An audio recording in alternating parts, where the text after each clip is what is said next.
Welcome back to YouTube channel economics आसान है। Guys, आज हम डिस्कस करने वाले हैं difference between factor income versus transfer income. Important question है, एग्जाम में आ सकता है कि क्या डिफरेंस होता है फैक्टर एंड ट्रांसफर इनकम में। तो स्टार्ट करते हैं आज की class. Factor income and transfer income का सबसे पहला बेस आता है मीनिंग कि फैक्टर इनकम होती क्या है।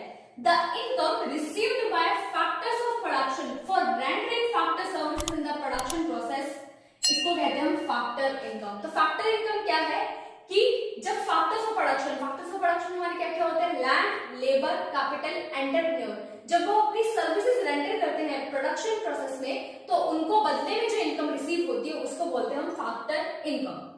क्लियर? देन ट्रांसफर इनकम की बात करें, the income received without rendering any productive services in return. कि ट्रांसफर इनकम क्या होती है कि इनकम तो रिसीव करते हैं बट बदले में हम कोई प्रोडक्टिव सर्विसेज नहीं देते हैं। तो फैक्टर इनकम हमारी क्या होती है, बायलैटरल होती है, टू साइडेड होती है कि फैक्टर्स ऑफ प्रोडक्शन सर्विसेज देते हैं और बदले में इनकम रिसीव करते हैं। बट वही हम बात करें ट्रांसफर इनकम की, तो ट्रांसफर इनकम क्या होती है, यूनिलैटरल होती है, वन साइडेड होती है कि इनकम तो रिसीव करते हैं बट बदले में कोई प्रोडक्टिव सर्विसेज नहीं करते हैं। समझ में आया? सेकेंड वाला बेस आता है नेचर। फैक्टर इनकम क्योंकि फैक्टर सर्विसेज देकर बदले में क्या कर रहे हैं, इनकम रिसीव्ड कर रहे हैं, तो इसको हम इंक्लूड करते हैं बहुत national income and domestic income.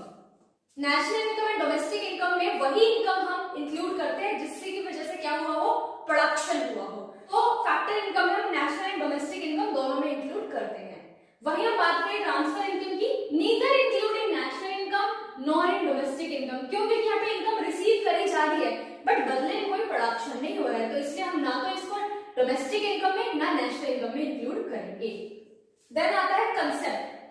Factor income कैसा कंसेप्ट है, अर्निंग कंसेप्ट है, अर्न करा है भाई, फैक्टर्स ऑफ प्रोडक्शन ने अपनी सर्विसेज दी है और बदले में इनकम को अर्न करा है। बट वही बात करें ट्रांसफर इनकम की, तो रिसीव्स है कि इनकम रिसीव करी है बट बदले में कुछ दिया नहीं है, तो ये रिसीव कंसेप्ट है। समझ में आया? देन रेसिपिएंट की बात करें तो फैक्टर इनकम कौन रिसीव करता है, factors of production, land, labour, capital, entrepreneur. और ट्रांसफर इनकम कौन रिसीव करता है, हाउस होल्ड भी कर सकता है और गवर्नमेंट भी कर सकती है। छह एग्जांपल्स। फैक्टर इनकम के क्या एग्जांपल होंगे, क्योंकि फैक्टर्स ऑफ प्रोडक्शन क्या होता है हमारे, लैंड, लेबर, कैपिटल, एंटरप्रेन्योर। तो लैंड को क्या मिलेगा, रेंट, लेबर को वेजेस, कैपिटल को इंटरेस्ट और एंटरप्रेन्योर अर्न करेगा प्रॉफिट। तो रेंट, वेजेस, इंटरेस्ट, प्रॉफिट यहाँ पे क्या हो गए, हमारे एग्जांपल हो गए। ट्रांसफर इनकम मैंने बताया कि या तो हाउस होल्ड रिसीव करेगा या गवर्नमेंट। तो हाउस होल्ड क्या रिसीव करता है, scholarship, old age pension, unemployment allowances.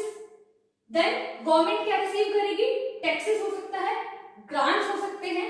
तो ये हमारे क्या हो गए, transfer income. Government tax receive करती है बट बदले में कोई प्रोडक्शन तो करती नहीं है। हाउस होल्ड की बात करें तो स्कॉलरशिप रिसीव करता है बट बदले में क्या कोई प्रोडक्शन करता है, नहीं। तो ट्रांसफर इनकम क्या है, हमारी इनकम रिसीव करी जाती है without producing any production.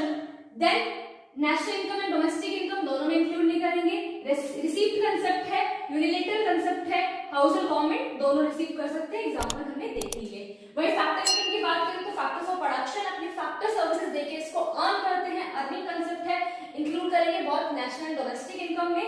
Factors of production income को अर्न करते हैं, rent, wages, interest and profit. So guys, अच्छे से क्लियर हो गया होगा कि क्या डिफरेंस होता है हमारा factor income and transfer income में। सो गाइस, आज के लिए इतना ही, मिलते हैं नेक्स्ट क्लास में। Thank you.